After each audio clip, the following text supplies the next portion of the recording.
All Talk with Tom Jordan and Kevin Dietz on 760 WJR. Until noon today on All Talk with Tom Jordan and Kevin Dietz. The phone number is 800-859-0WJR. It's such an important day. I hope you're having a good one in the Des Moines area. They're covered in snow, and I think it's only going to get worse as we are approaching the Iowa caucus. It's going to be Donald Trump, Ron DeSantis, Nikki Haley, Robert F. Kennedy Jr. Thank you so much. Nice to have you.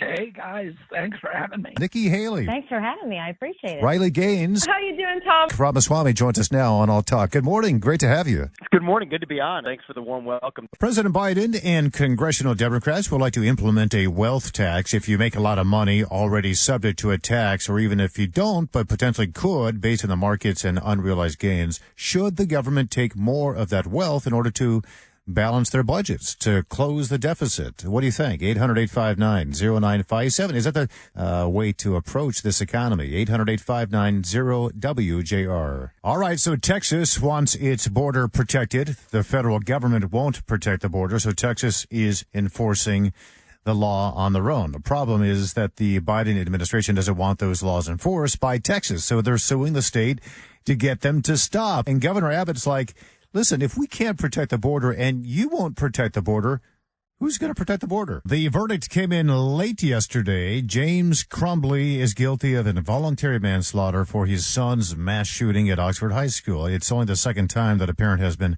held criminally accountable for a mass shooting. The first time was James Crumbley's wife, Jennifer, Kevin, just several weeks ago. The goal was to raise $25 million, high-profile support from the former presidents Barack Obama and Bill Clinton, joining Joe Biden last night to raise lots and lots of money. I think we want a president who could raise that kind of money on his or her own. Who won in the political realm last night? The ones that raised $25 million, or the one that went to a solemn funeral for a New York police officer who was killed? Those are really stark optics. Joe Lieberman, he passed away very suddenly and surprising yesterday, Kevin, at the age of 82. I don't read the comments. It's so nasty out there. Oh, I know. I try not to, too. Sometimes I do, and I curl up in the fetal position.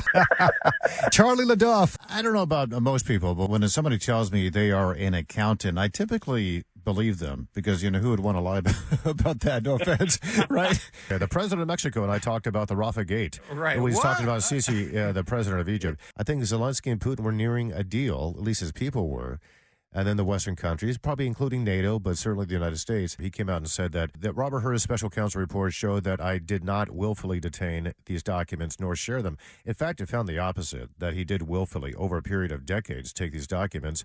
He stored them in very improper ways. You know, legal sports betting by major U.S. leagues has led to a slew of gambling-related scandals. Michigan persisted with this approach, despite growing evidence that this would harm children academically. Why do you think we went ahead with this? Honestly, I wish we hadn't. The White House says the impeachment is over. For the White House to make the announcement that the impeachment is over is disingenuous because, in fact, they also said investigation. Well, it's not their investigation, and they also said that the Robert Hur report completely exonerated the president. And Robert Hur said, no, not at all. It does not exonerate him one bit. And we'll get into that later with Matthew Schneider. That kind of goes to what they said yesterday about this impeachment. Is the evidence there? If they said the evidence was there to impeach Donald Trump for what he did with Volodymyr Zelensky on a phone call, then the evidence is there for Joe Biden to be impeached for sure. Iran sanctions waivers, which unlocks another $10 billion for Iran. Yeah. And Iran is funding Hamas and Hezbollah and the Houthis in these various conflicts against Israel. Yeah, and that's been confirmed, by the way, by Hamas and Hezbollah, like they admit. Got to run here, but we appreciate your time. Lynn Patton, Senior Advisor for Trump 2024. Lynn, thanks so much. Appreciate it. It was his demand, by the way, that a hearing be public, and that was something that he and this committee had worked out, this agreement that if he gave a deposition, then he, of course, could have this public hearing, which is what Hunter Biden said he wanted and demanded. Well, now Hunter Biden and his attorney, Abby Lowell, says, no, we don't want it. We don't need it. Not going to do it. But the hearing will proceed regardless because Hunter's former business partners, 3 of them, will testify before Congress today, and they will share what they know about Hunter Biden's businesses overseas and their alleged connection to the current president of the United States, Joe Biden, and Joe Biden's alleged participation in those deals while he was vice president and in charge of domestic policy regarding places like Ukraine and China and elsewhere. All right, let's bring in Andy McCarthy back to the program, former assistant U.S. attorney for the Southern District of New York, contributing editor for National Review, a great publication, and, of course, Fox News contributor. Andy, welcome back. Nice to have you. Tom, great to be here. So James Comer, the House Oversight Chairman, obviously he's proceeding with these hearings, even if Hunter is not going to be there, because he says after a year of investigations, this committee has enough evidence to show that Hunter's overseas businesses were, at the very least, highly suspect, right? And they say connected to his father's role as a top U.S. government official. Like, that's what he was selling.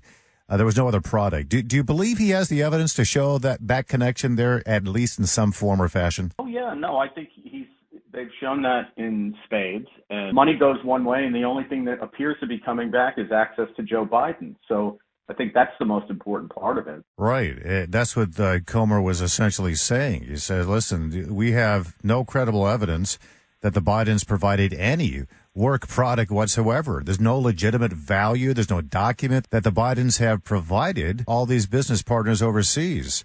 The politics to kind of take care of itself. Right now, we don't have very good politics in this country. No, I've noticed. We'll find out. I'm looking forward to the testimony today, and I'm glad it's public. And the Comer's going to say that Joe Biden is the Biden family's closer on these lucrative business deals. We'll find out if they have evidence towards that, and maybe there's just some political fallout here. We appreciate your perspective as always, Andy. Great to talk to you. Thank you. Thanks so much, Tom. Tensions are really high regarding illegal immigration in Michigan, and a lot of discourse regarding, new directives to house and provide for migrants as more are coming to the state. There's a lot of troubles right now for the Biden administration's cabinet. Have you noticed? Homeland Security Secretary Alejandro Mayorkas, he's going to be the topic of discussion at an impeachment hearing, the House Homeland Security Committee holding its first hearing today at 10 o'clock. Defense Secretary Lloyd Austin, with what's been going on they with found him? His health. They found him? He's still in the hospital, you know that? That's Every what I other thought day? on Friday when we all found out that the White House wasn't even aware that he has been in the ICU, intensive care unit. They weren't aware, and it's been days gone by.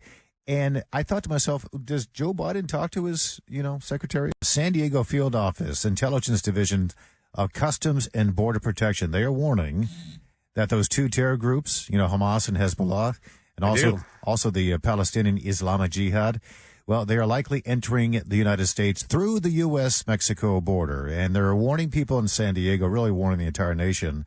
Tom, Joe Biden was in town, right? Yes, he was. Well, where was Gretchen Whitmer? She was in Kalamazoo exactly when Joe Biden was in Saginaw. I'm wondering if there's something to that. She's also the co-chair of his campaign. I know, but so why wasn't she there?